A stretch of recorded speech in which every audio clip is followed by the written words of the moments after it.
சூர்யாவின் 50வது பிறந்தநாள் ஸ்பெஷலாக வெளியாகி இருக்கிறது அவர் நடிப்பில் உருவாகியுள்ள கருப்பு பட டீசர். RJ பாலாஜி இயக்கத்தில் சூர்யா என்ற காம்போவே ஆச்சரியம் தந்தது. அவரது படங்கள் என்றாலே ஜாலியான விஷயங்கள் மிஸ் ஆகாது. ஆனால் ஒரு மாஸ் ஹீரோவை வைத்து என்ன செய்திருப்பார் என்ற கேள்வி இருந்தது. இப்போது அதை டீசர் மூலம் அடித்து நொறுக்கியிருக்கிறார் RJ பாலாஜி. எப்படி இருக்கிறது கருப்பு டீசர்? இதில் பார்க்கலாம். இந்த படத்தில் சூர்யா ஒரு அமானுஷ்யமான கதாபாத்திரம் என்றெல்லாம் சொல்லப்பட்டது. இப்போது டீசரின் துவக்கத்தில் கற்பூரம் காட்டி கண்ணுல ஒத்திக்கும் சாந்தமான சாமி இல்ல, மனசார வேண்டிக்கிட்டா நியாயம் கொடுக்கும் முரட்டுத்தனமான சாமி என கடவுளுடன் ஒப்பிட்டு ரெஃபரன்ஸ் கொடுக்கப்படுகிறது ஹீரோ என்ட்ரி. சூர்யாவின் நிஜ பெயரான சரவணன் தான் படத்தில் அவரின் கதாபாத்திர பெயர். முன்பு வந்த பல தகவலின்படி ஒரு வக்கீல் கதாபாத்திரத்தில் நடித்திருக்கிறார். கஜினி படத்தில் வரும் தர்பூசணி காட்சியின் ரெஃபரன்ஸ் டீசரில் இருக்கிறது.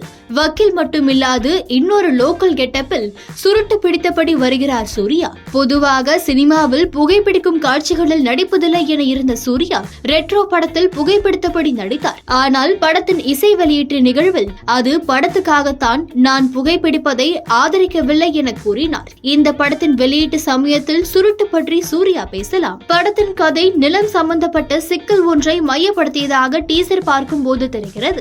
டீசரின் ஒரு காட்சியில் நீதிமன்ற வளாகத்தில் போராட்டம் ஒன்று நடப்பது போலவும் அதில் நீதிமன்றத்தை மாற்றி நீதியை தாருங்கள் என்ற வாசகத்தை ஏந்தி மக்கள் நிற்கிறார்கள். இந்த கதைக்குள் கருப்பு சாமியையும் கொண்டு வருவது போல சூர்யாவை சுருட்டு கருப்பு உடையென ஒரு கருப்பு சாமி போல் சித்தரிக்கப்படுகிறார்.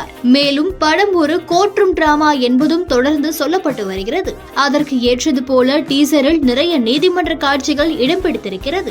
மக்களின் நம்பிக்கையை காப்பாற்ற வரும் நாயகனாக சூர்யாவை சொல்வது போல ஹோப் என வரும்படியும் ஒரு காட்சி இடம் பிடித்திருக்கிறது. 6 படத்திற்கு பின் 20 ஆண்டுகள் கழித்து இணைந்திருக்கிறது சூர்யா த்ரிஷா ஜோடி என ஆவலாக இருந்தால் டீசரில் த்ரிஷா காட்டப்படவில்லை. மேலும் RJ பாலாஜியும் இந்த திரைப்படத்தில் முக்கியமான ரோலில் நடித்துள்ளார். படத்தில் அவர் முகம் காட்டப்படவில்லை என்றாலும் OTS காட்சிகள் வைக்கப்பட்டுள்ளன.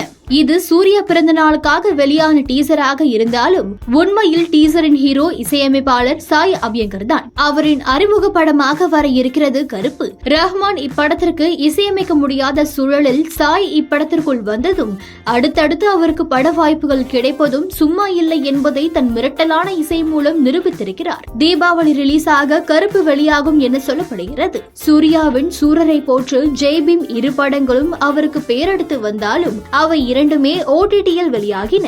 கொரோனா காலகட்டத்துக்கு பிறகு சூர்யா ஹீரோவாக நடித்து திரையரங்கில் வெளியான எதற்கும் துணிந்தவன், கங்குவா, ரெட்ரோ போன்றவை எதிர்பார்த்த அளவு வெற்றி பெறவில்லை. எனவே இப்போது சூர்யாவின் ரசிகர்களின் நம்பிக்கை எல்லாம் கருப்பு மேல்தான் இருக்கிறது.